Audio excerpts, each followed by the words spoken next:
Welcome to the Slop Temple. We pray this video helps. You start by stabilizing the console and preparing the controllers.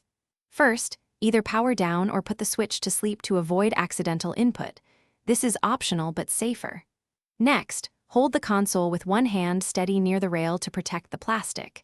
Then, press and hold the small release button on the back of the Joy-Con while you slide the controller upward and off the rail. Once you feel it disengage, lift straight up to avoid scraping the rail. Once the Joy-Con is partially off, deal with attachments. You should slide the wrist strap accessory down and off the rail by depressing its small latch and pulling away. This prevents bends or snags. If you're removing a Pro controller, first unplug any USB cable and then lift it off its dock or seating with both hands to avoid drops. Make sure to look into the rail as you go. Removing dust or tiny debris with a soft cloth helps the controllers slide smoothly next time. Finish by inspecting both the controller and console rails for damage or bent connector pins. Small bends stop proper seating and cause resistance.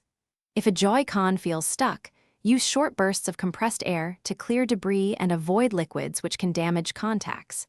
If you still cannot remove the controller, power the switch off fully and retry the release button and upward slide. Should pins appear bent or broken, stop and contact repair support to avoid further damage. Thanks for watching. Consider subscribing if we helped you.